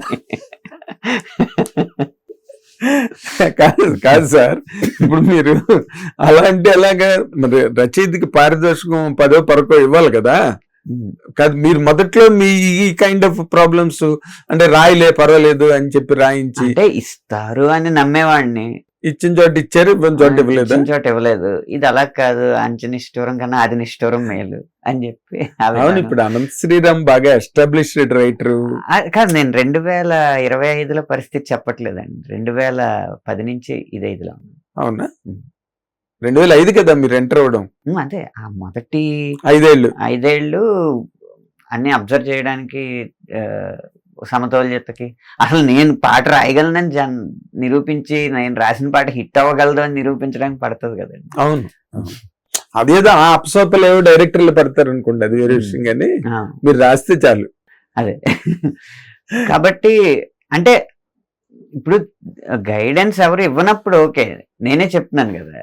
అవును, అడ్వాన్స్ అయితే తీసుకోమంటున్నాను. అది ఇప్పుడు రచయితలకి అంటే రెమ్యూనరేషన్ పరంగా కానీ చాలా బాగుందండి. బాగుందా? వేటూరు గారికి హైయెస్ట్ రెమ్యునరేషన్ ఇచ్చిన రోజులు నాకు తెలుసు. నాకు భరణి గారు ఒక సన్మాన పత్రంలో నీలోని విద్యకి సినీ పరిశ్రమ కనకాభిషేకమే చేసింది, కాకపోతే అభిషేకం కదా రాలి కరిగిపోయింది, అభిషేకం కదా కారిపోయింది, అలా జారి వెళ్ళిపోయింది. అవును అవును, వేటూరు గారికి. ఎందుకంటే ఆయనకి 5 పాటలకి ఒకసారి డబ్బులు ఇచ్చేవారు, మళ్ళీ ప్రతి పాటకి ఇచ్చేవారు. అదో రకమైన విచిత్రంగా నడిచేది అయింది. ఆయనకి అంత ఇచ్చిన తక్కువే 100%. దర్శరాజు గారు నాకు నిన్న అన్నట్టు ఉంటుంది. సీతారామ శాస్త్రి గారు ఏదో అడిగితే, ఇంత ఇమ్మని అడిగితే వేటూరు గారి కన్నా ₹1 తక్కువ ఇచ్చారు ఆయనకి. ఒకే ₹1. ఓకే, ₹1 తక్కువ ఇచ్చారు ఆయనకి. ఆయన అడిగిందంతా ఇచ్చారు, ఓకే, కానీ ఆయనకన్నా ₹1 తక్కువ ఇచ్చారు. ఆ స్లాటింగ్ మీకున్నదా ఇక్కడ ఇండస్ట్రీలో? ఉందండి. మీకు వచ్చిందా? మీకు వచ్చిందా? మీరు ఆ రేంజ్కి వచ్చారండి? ఏంటంటేనండి, ఇదంతా మాకు సీతారామ శాస్త్రి గారు వేసిన పునాది. ఒకప్పుడు అంత లేవు పారితోషికాలు. ఇప్పుడు మీరు వేటూరు గారికి బాగా నాకు తెలిసి వేటూరు గారు చివరి సినిమాల్లో వేటూరి అన్న పేరు ఎప్పుడు ఫేడ్ అవుట్ అవ్వలేదు, అది మీకు తెలుసు కదా. ఇప్పుడు ఆయన సూపర్ హిట్ రైటర్ గానే నిష్క్రమించారు. పాటలు లేక పాటలు లేక పాటలు హిట్ అవ్వక అనేది లేదు కదా, రాస్తే హిట్. అలా ఆయన నిష్క్రమించే సమయంలోనే ఆయన అందుకున్నది 1,50,000 అనుకుంటాను నాకు తెలిసి. కానీ ఆ దశాబ్దంలో అలా అంటే, ముందు దశాబ్దంలో ఎలా ఉండేదంటే 5,000 10,000 అలాగే ఉండేదండి. ఇన్ఫ్లేషన్తో పోల్చుకున్నా కూడా చాలా తక్కువ అప్పుడు రెమ్యునరేషన్. తర్వాత ఎప్పుడైతే సీతారామ శాస్త్రి గారు ఇలా సినిమాలని పాటల యొక్క భావుకథతో నిలబెట్టేయడం అనే కాలం ఎప్పటి నుంచి అయితే వచ్చిందో, అప్పుడు సీతారామ శాస్త్రి గారు పాటకు 1,00,000 అనేది మొదలు పెట్టారు ఒక్కసారిగా. ఏది 50,000 లోపు ఉన్న రెమ్యునరేషన్ ఒక్కసారిగా 1,00,000 అనేది మొదలైంది. ₹1,00,000. ఆ 1,00,000 అనేది ఎప్పుడైతే పాటల రచయితల లోకంలోకి వచ్చిందో అప్పటి నుంచి రెమ్యునరేషన్స్ బాగా పెరగడం మొదలైంది. ఆబ్వియస్ గా ఇప్పుడు నేను సీతారామ శాస్త్రి గారిలో ఒక 1/4 రాయగలను అనుకుందామండి. ఆ సిచ్యువేషన్ కి, మొత్తం వాన్మయం గురించి కాదు, ఆ సిచ్యువేషన్ కి సీతారామ శాస్త్రి గారు రాస్తే ఈ క్వాలిటీ వస్తుంది, నేను రాస్తే దాంట్లో 1/4 వస్తుంది అనుకుందాం. ఇప్పుడు నాకు 25,000 రెమ్యునరేషన్, ఆయనకి 1,00,000 ఉంది. ఆయన 1,00,000 చేశారు అనుకోండి, ఆయన చేత 1,00,000 పెట్టించుకునే బడ్జెట్ లేని చిత్రాలు నాకు 40,000 ఇచ్చైనా రాయిస్తాయి, తెలియకుండా నాది పెరిగిపోద్ది. అలా ఆయన వేసిన దారిలో మేమంతా వచ్చామన్నమాట. దీని పునాది సీతారామ శాస్త్రి గారు. ఇప్పుడు 3 లక్షలు దాటి పాటకి ఇవ్వడం జరుగుతుంది.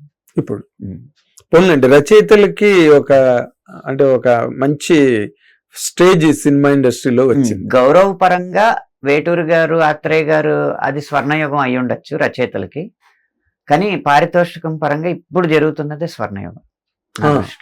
అంటే డినామినేషన్ వాల్యూస్ లో బంగారం 2,000 3,000 ఉన్న టైంలో కూడా వేటూరు గారికి మంచి అమౌంట్లు ఇచ్చారు. అదేనండి, బంగారం అదే కాసు 10,000 ఉన్న టైంలో 10,000 అప్పుడు 10,000 ఉండేది రెమ్యునరేషన్స్. ఆ కాసు 15,000 వచ్చే టైంకి సీతారామ శాస్త్రి గారు 1,00,000 పెట్టారు. అప్పుడు మారింది, గేమ్ మారింది అన్నమాట. అదేలేండి, అంటే అప్పుడు శాస్త్రి గారు ఆ మాట అన్న టైంకి వేటూరు గారు కూడా లేరు. ఆయన వేటూరు గారు ఉన్నారు, కాకపోతే అప్పుడు వేటూరు గారికి ఉన్న ఆర్థిక అవసరాల వల్ల ఆయన అన్ని రకాల బడ్జెట్లకి రాసేవారు. ఎవరు? వేటూరు గారు. అవును అవును, పెద్దవాళ్ళు పెద్ద సినిమాకి ఇచ్చేవారు, చిన్నవాళ్ళకి ఇలాగా. శాస్త్రి గారు వచ్చాక ఇంత ఇవ్వాలి కండిషన్ పెట్టేసి అని మొదలు. ఆయన చిన్న సినిమాకి పెద్ద సినిమాకి వేరియేషన్ లేదు. అప్పుడు అది ఇవ్వడంతో అమ్మో శాస్త్రి గారికి అంత ఇస్తుంటే వేటూరు గారికి ఎందుకు ఇవ్వకూడదని వేటూరు గారికి కూడా ఇవ్వడం మొదలైంది, పెంచారు అనమాట. ఇప్పుడు మీరు అదే పద్ధత, పెద్ద సినిమాకైనా ఒకటే, చిన్న సినిమాకి ఒకటే? అంటే పెద్ద సినిమాకి ఒక తీసుకుంటే చిన్న చిన్న స్లాబులతో చిన్న సినిమాకి తగ్గిస్తానండి. కానీ ఆ తగ్గించింది వర్ధమాన్ రచయితలకి ఇచ్చేంత తక్కువ ఉండదు కాదు. ఎందుకు అంటే అంతకు నేను చేస్తే వాళ్ళకి అవకాశం ఉండదు. ఇది బాగుంది, నిజంగా బాగుంది, నిజంగా నిజమండి. రెండు ఇందులో ఒకటి స్వార్థం ఏంటంటే ఇప్పుడు నేను తక్కువకి చేస్తే పాటలు ఎక్కువ వస్తాయి కానీ ఎవరిని సంతృప్తి పరచలేను. రెండు, నేను తక్కువ చేసినప్పుడు నేను తక్కువకి వస్తున్నాను అన్న ఇది వచ్చినప్పుడు అప్పుడే మంచి కొత్త భావాలతో కొంచెం కొత్త పదజాలంతో రాస్తూ ఉన్న రచయితలకి అవకాశం ఉండదు కదా. చాలా చాలా గొప్ప మాట చెప్పారు. ఎందుకంటే ఇంకా అనంత శ్రీరామ్ గారే ఎక్స్ రూపీస్కి వస్తున్నప్పుడు ఇంకా కొత్త రచయిత అవసరం ఏముంది? X/4 వస్తున్నాం అనుకోండి, మనం X/4 వచ్చేస్తుంది అనుకోండి, కొత్త రచయితకి అవకాశం ఉండదు. కొత్త రచయితకి అవకాశం కరెక్ట్. చాలా మంచి పాలసీ అది. ఈ యువతలో అంటే కొత్త వాళ్ళని బతికించే ఒక మంచి ఫార్ములా అది. అదే దీనికి అవతల కోణం కూడా. ఇప్పుడు నాకన్నా సీనియర్స్ వాళ్ళకి సడన్ గా రెమ్యూనరేషన్ పెరిగితే నాలో అసూయ పెరగదు, ఆనందం పెరుగుతుంది. ఖచ్చితంగా మన స్లాబ్ పెరిగిపోద్ది. వాళ్ళు సక్సెస్తోనో గొప్ప విజయాలతోనో రెమ్యూనరేషన్ పెంచుతారు. అది వాళ్ళ పూర్తి కష్టార్జితం. అది మంది వాళ్ళు అదే తాడు పట్టుకున్నాం కదా, వాళ్ళ తాళ్ళు అవుతే మనం కూడా ముందుకు వెళ్ళిపోతుంటాం. వాళ్ళు మిమ్మల్ని కూడా లాగేస్తారు. కరెక్ట్. ఇప్పుడు మీకు ఉన్న ప్రెసెంట్ సిచ్యుయేషన్ లో మీ ప్లేస్ అని చెప్పాలి ఆర్డర్ లో ప్రెసెంట్ కాదు సార్, గత 15 ఏళ్ల నుంచి మళ్ళీ ఇప్పుడు గడవబోయే 15 ఏళ్ల వరకు కూడా నా స్థానం నెంబర్ 2, ఎప్పుడు నెంబర్ 1 కాదు. నెంబర్ 1 ఎవరు? ఇప్పుడు ఉన్న సినారియోలో నెంబర్ 1 చంద్రబోస్ గారు ఉంటారు. అప్పుడు ఒక టైంలో శాస్త్రి గారు ఉండేవారు, ఒక టైంలో వేటూరు గారు. ఎందుకు చెప్తున్నా అంటే నాది ప్రత్యేకత కాకుండా పాటల్లో ఇప్పుడు మేము చెప్పాం కదా, ఇలా మొత్తం కెరీర్ నటు మాస్ ఇటు క్లాసు ఇలా డివైడ్ చేసుకుంటా మొత్తానికి అన్ని రాయగలను అన్న తీసుకొచ్చాను కదా. అవును. కాకపోతే ఆ మాస్ పాటకి అద్భుతంగా రాసే ఒక రచయిత ఉంటాడు ఎప్పుడు ఆ ట్రెండ్కి. ఆయన అవైలబిలిటీ లేకో టైం లేకో ఆయనకి, లేకపోతే ఆయన రాసింది ఆ పాటకు కుదరకో, షూటింగ్ అర్జెంట్ అయిపోయో జరిగినప్పుడు మరి ఎవరు రాయగలరు అంటే అది మాస్ పాటైనా క్లాస్ పాటైనా రెండో పేరు నాది వస్తుంది. అలాగే ప్రేమ పాట అయినా, అలాగే విరహగీతం అయినా, అలాగే పెళ్లి పాట అయినా, ఏదైనా, లేకపోతే ఒక టిపికల్ సిచ్యువేషన్ అయినా, లేకపోతే ఒక ఫిలాసఫీ అయినా, లేకపోతే ఒక ఆర్షధర్మం సంబంధించిన పాట ఏదైనా, అలా ఏది చూసినా నెంబర్ 1 ఉంటారు, నెంబర్ 2 ఉంటాను అనమాట. ఎప్పుడు చెప్పారు ఎప్పుడు నెంబర్ 2 నేను నెంబర్ 1 అని ఎప్పుడు గర్వంగా చెప్పను. ఎప్పుడు నెంబర్ 2 కానీ 3కి ఎప్పుడు వెళ్ళదు. నెంబర్ 1 అవ్వాలంటే ఏం చేయాలండి? నాకు అవ్వాలని లేదండి, ఎందుకంటే నెంబర్ 1 స్థానానికి స్ట్రెస్ ఎక్కువ ఉంటుంది. ఎందుకు ఉంటుంది? మీకు మంచి ఎక్స్పెక్టేషన్ ఉన్న చోట స్ట్రెస్ ఉంటది కదా. ఎప్పుడు మీ మీద ఇప్పుడు ఎక్స్పెక్టేషన్స్ తక్కువ ఉంటాయి. ఎక్స్పెక్టేషన్స్ తక్కువ ఉంటే అనంత ఎంత అడిగితే ఎందుకు ఇస్తారు? ఎంత అడిగితే అంత ఇచ్చి రాయించుకుంటారు. మినిమం గ్యారంటీకి ఎక్కువ డిమాండ్ అండి ఇప్పుడు. ఓకే. మిమ్మల్ని ఇంకా మీరు మినిమం గ్యారంటీలోనే నన్ను మినిమం గ్యారంటీలోనే పెట్టుకుంటాను. నా దగ్గరికి వస్తే పాటకు అన్యాయం జరగదు అంతే. న్యాయం జరుగుతుందని అంట్లా అంటే అద్భుతం జరుగుతుందన్న గ్యారంటీ ఇవ్వలేం, అద్భుతానికి గ్యారంటీ ఇవ్వలేం, అన్యాయం జరగకపోవడానికి గ్యారంటీ ఇస్తారు. బాగుంది, బాగా చెప్తున్నారు మీరు. అద్భుతాలు అనేవి జరిగినాయి, అవి యాదృచ్ఛికాలుగానే భావిస్తాను నేను.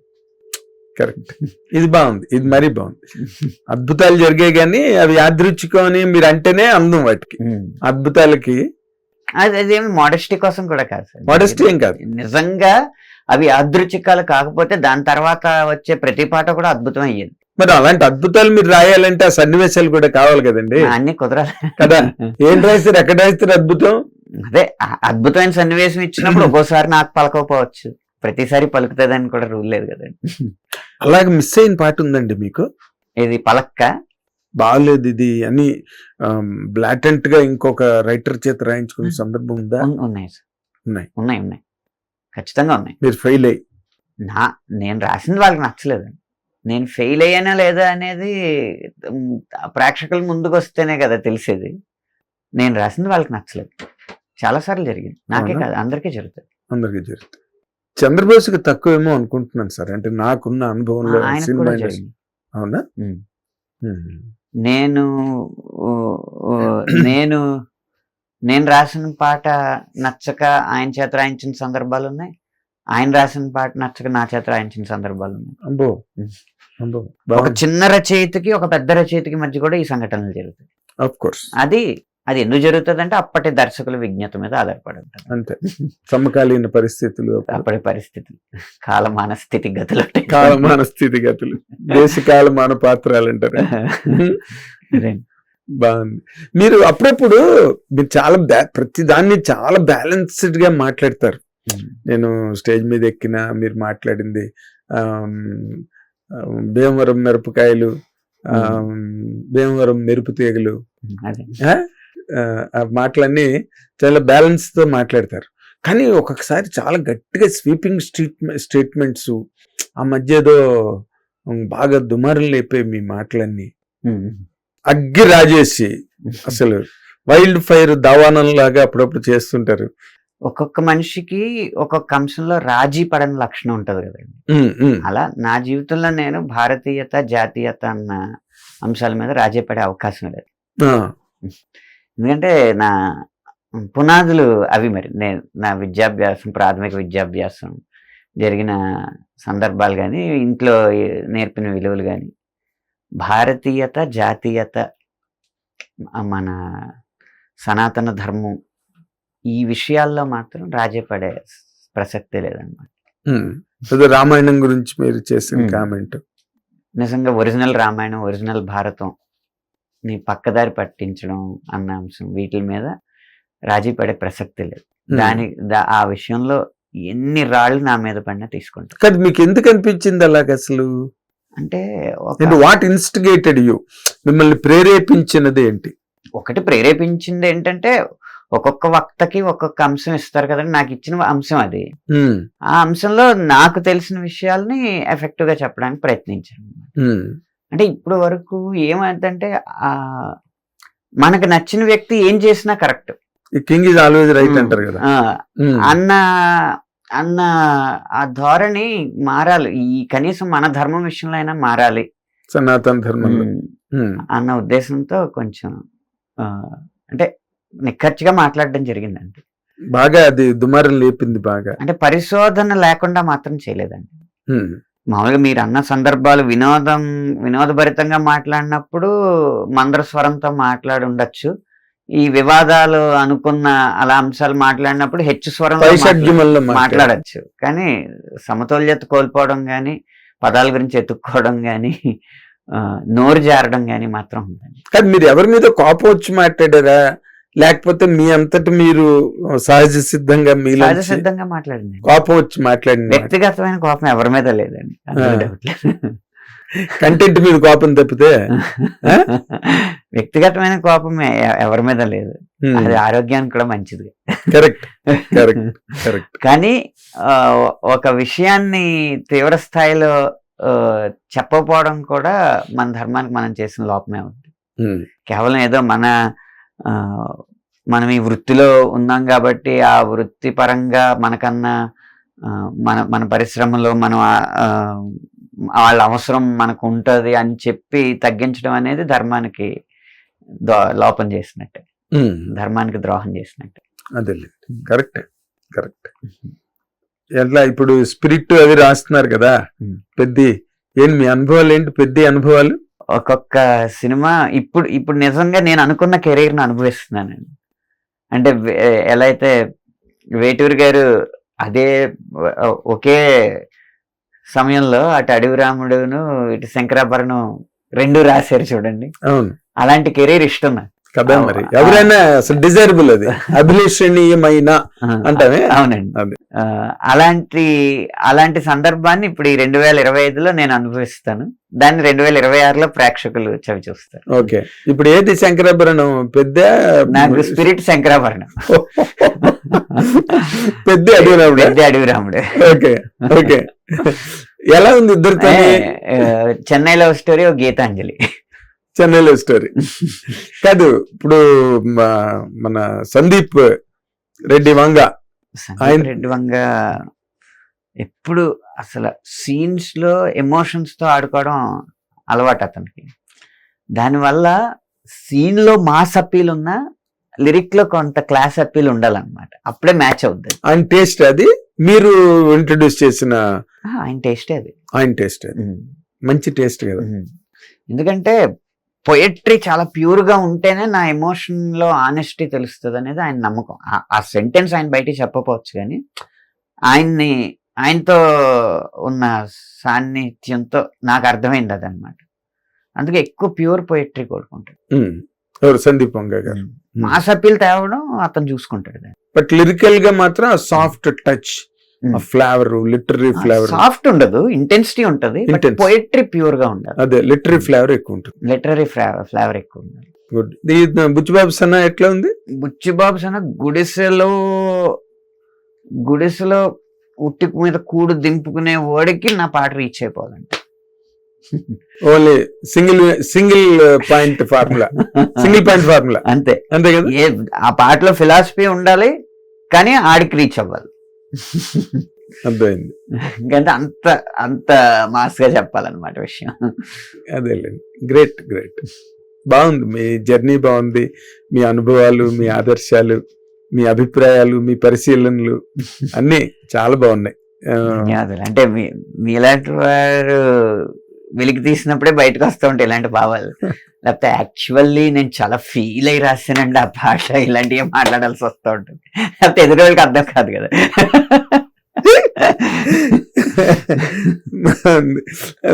ఇంతకీ మీరు లవ్ చేసి మ్యారేజ్ చేసుకున్నారా, మ్యారేజ్ చేసి లవ్ చేసుకున్నారా?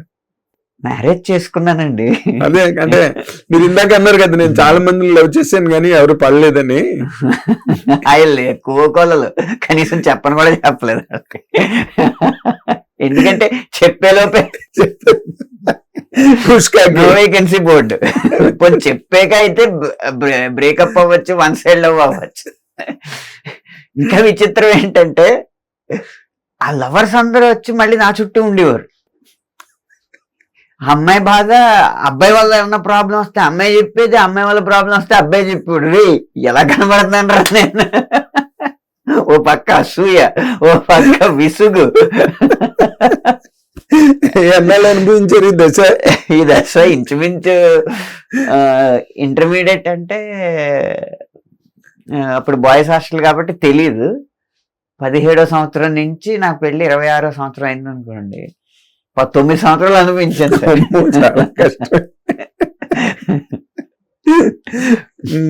పోనీ ఇక్కడికి వచ్చాక ప్రేమించే అవకాశం ఉందా అంటే నేను 20వ సంవత్సరంలో వచ్చేసాను కదా. నాకు 20వ సంవత్సరం అప్పుడు కొలీగ్స్ అవ్వచ్చు, ఎవరు అవ్వచ్చు, అందరూ నాకన్నా 15 ఏళ్ళు పెద్ద ఉండేవారు. ఇదో నరకం, ఇదో నరకం.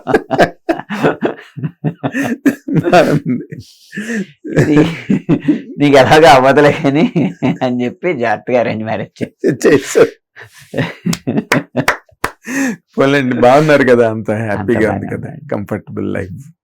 పోలేండి, మీకు మంచి, ఎందుకంటే మంచి ఎక్స్ప్రెషన్ ఉంది, వాక్ శుద్ధి ఉంది, ఆలోచన శుద్ధి ఉంది, సంగీతం మీద కమాండ్ ఉంది, అన్నీ ఉన్నాయి మీకు. అంటే వేటూరు గారికి ఏవేవి ఉన్నాయో అవి మీకు అన్ని ఉన్నాయి. ఆ స్థాయిలో కాకపోయినా అదే అవి ఆ కోవలో లక్షణాలు మీకున్నాయి, ఆ లక్షణాలు మీకున్నాయి. అంటే చంద్రబాబు వయసు కూడా ఉంది, చంద్రబోస్ గారికి ఉంది, బాగా పాడతాడు, బాగా పాడతాడు. రామజోగ శాస్త్రి గారికి ఉంది, అది బాగా పాడతాడు. సాహితీ గారికి అల్టిమేట్ అండి, సాహితీ గారు ultimate. I'm telling you, the trend he has brought in cinema ఇండస్ట్రీలో. శైలజ్ గారి పాట హిట్, చాలా పెద్ద పాట, లాలు దర్వాజా లష్కర్ ఆ పాట. అసలు అప్పుడు ఎప్పుడో కొసరాజు గారు రాసిన పాట తర్వాత మళ్ళీ ఆ పాట ఇదే, పట్నంలో సాలిబండ పేరైన గోలుకొండ అనే పాట అప్పట్లో చాలా పెద్ద హిట్. ఎప్పుడు నేను మాటలు చెప్పేది 40 ఏళ్ళ క్రితం, ఎప్పుడు 45 ఏళ్ళ క్రితం. మళ్ళీ అలాంటి పాట సాహితీ గారు రాశాడు. సాహితీ గారి ప్రత్యేకత తెలుసు కదా మీకు. ఆయన మొత్తం ట్రైన్లో ప్రయాణాలు చేస్తూ మాండలికాలను పట్టారు. మీరు ఆయన శ్రీకాకుళం మాండలికంలో రాస్తే అక్కడ పుట్టి పెరిగినోటి రాసినట్టు ఉంటుంది, తెలంగాణ మాండలికంలో రాస్తే అక్కడ పుట్టి పెరిగినోటి రాసినట్టు ఉంటుంది, రాయలసీమ అయినా అంతే, అలాగే నెల్లూరు మాండలికం, ఏది రాసినా ఆయన అక్కడ సహజత్వాన్ని ఉట్టిపడేలా రాస్తారు. అది మొత్తం సినిమా ఇండస్ట్రీలో ఉన్న రచయితలు అందరిలో సాహితీ గారికి ఉంది ఆ ప్రత్యేకత. అవునా, గ్రేట్ కదండి, చాలా గ్రేట్. మీరు అందరూ రచయితలందరూ మీ అందరికీ చేతులు దండం పెట్టాలండి. నిజంగా అక్షర తపస్సు కదా మీది. ఏదో ఇవాళ రేపు మీరు అన్నట్టుగా రచయితలకు కూడా మంచి పారితోషికాలు ఇచ్చి మీరు కూడా ఐశ్వర్యవంతంగా సంపన్నమైన పరిస్థితుల్లో మీరు ఉండడానికి ఇండస్ట్రీ ఎంతో దోహదపడుతోంది. బ్రాండ్లు వెనకాల పడకుండా ఉంటే రచయితలకు మాత్రం ఆర్థిక స్వావలంబనకి మంచి రోజులండి ఇవి, అది మాత్రం ఖచ్చితంగా చెప్పగలను. గ్రేట్, మంచి స్వీపింగ్ స్టేట్మెంట్ ఇచ్చారు మళ్ళీ ఒకటి. అవును, అంటే 80,000 పెట్టి ఏదో బ్యాలిమ్ని అని ఏదో మన నోరు తిరగని పేర్లు జాకెట్స్ ఉంటాయి, 80,000, 90,000, 1,00,000, అది పెట్టే బదులు 10 గ్రాములు బంగారం కొనుక్కున్నట్టు ఉంచుకుంటే చాలు. కరెక్ట్ కరెక్ట్, అది మామూలుగా ఉపయోగపడదు జీవితం. Correct correct. ఎన్టీ రామారావు చెప్పారంటే చిరంజీవి గారికి, ఇనుప మొక్కల మీద పెట్టకండి బ్రదర్ డబ్బులు, ల్యాండ్ మీద పెట్టండి అని చెప్పారు. ఇనుప మొక్కలు అంటే కార్లు. ఆ కాలానికి అది మంచి స్టేట్మెంట్ అండి, ఎందుకంటే కారు ల్యాండ్ సమానమైన ధరల్లో ఉండేవి కాబట్టి. ఇప్పుడు దాన్ని మనం కొంచెం అప్డేట్ చేసుకుని గుడ్డ పీలికల మీద పెట్టకుండా, దారాల మీద పెట్టకుండా, హారాల మీద పెట్టండి. దారాల మీద పెట్టకుండా హారాల మీద పెట్టండి. బ్రహ్మాండం, సూపర్ సూపర్ సూపర్. అంటే బంగారం గొప్పతనం ఏంటంటే అండి, దిగువ మధ్య తరగతోడు ఒక రేణువంత బంగారం కొనుక్కోగలడు, ఎగువ మధ్య తరగతోడు ఒక గోళికాయ అంత బంగారం కొనుక్కోగలడు, బాగా ఉన్నవాడు గుమ్మడిగా అంత కొనగలడు. ఏదైనా బంగారమే. భూమి అలా కాదు కదా, ఒక గజం కొనుక్కుంటే మనం ఏం చేయగలం దాంట్లో, ఒక నీటి గొట్టం కూడా పాతలం, బోరు కూడా వేయలేం దాంట్లో. సో ఇప్పుడు భూమి ధరలు అంటే కృత్రిమంగా బాగా పెరిగిపోయినాయి కాబట్టి భూమి కొనే స్థాయి వచ్చే వరకు బంగారం మీద పెట్టింది. కరెక్ట్. గోల్డ్ రిజర్వ్స్ బాగున్నాయి కదా, అండ్ ఎప్పుడైనా gold reserves and land reserves both are good. Both are good, బాగుంది. మీరు సినిమా పరిశ్రమకి గోల్డ్ రిజర్వ్ కావాలి, ల్యాండ్ రిజర్వ్ కావాలి. రాబోయే రోజుల్లో అనంత శ్రీరామ్ పేరిట మీద గొప్ప సాహితీ పరంపర వెలుగు అందాలి సినిమా పరిశ్రమలో. అనంత శ్రీరామ్ పేరు కూడా వేటూరి సుందరమూర్తి గారు, సీతారామ శాస్త్రి గారికి సమకాలీనంగా ఆ స్థాయిలో మీరు వెలుగు అందాలని మా హిట్ టీవీ తరఫున, మా ప్రేక్షకుల తరఫున కోరుకుంటున్నాం అనంత శ్రీరామ్ గారు. ధన్యవాదాలండి. Thank you so much. ఇది ఈ యువ రచయిత తాలూకా ఎన్నో ప్రయత్నాలు, ఎన్నో ప్రయాసాలు తర్వాత, ప్రారంభాల తర్వాత మళ్ళీ ఇప్పుడు అంతటి స్థానానికి వచ్చి సినిమా పరిశ్రమలో we should wish him a longer way in the industry. Thank you watching. Hit TV app, ఇందులో short news, live news, entertainment shows, movies, digital magazines తో పాటు మీ జిల్లా వార్తలను కూడా ఫ్రీగా చూడొచ్చు. ఇంకెందుకు ఆలస్యం, వెంటనే హిట్ టీవీ యాప్ ని డౌన్లోడ్ చేసుకుని ఫ్రీగా ఎంటర్టైన్మెంట్ పొందండి. Hit TV app, hit TV app, please download hit TV app. Hit TV app ని ఫ్రీగా డౌన్లోడ్ చేసుకొని ఎంజాయ్ చేయండి. మీకు నచ్చిన ఎంటర్టైన్మెంట్ కోసం హిట్ టీవీ యాప్ ని ఫ్రీగా డౌన్లోడ్ చేసుకుని ఎంజాయ్ చేయండి. హిట్ టీవీ యాప్ ని డౌన్లోడ్ చేసుకుని ఆస్వాదించండి, ఆశీర్వదించండి. ఇంతమంది సెలబ్రిటీలు హిట్ టీవీ యాప్ ని డౌన్లోడ్ చేసుకోండి అని చెప్తున్నారంటే ఎంత మంచి యాప్ ఆలోచించండి. అమెరికా అమెరికా అమెరికా అమెరికాలో చదవాలనుకునే వాళ్ళకి విశ్వసనీయమైన పేరు మన శౌర్య కన్సల్టెన్సీ. UK లో 1 year masters, UK లో 1 year masters, 2 years work permit up to 5 years visa. Contact Saurya Consultancy. Contact 89851 89851.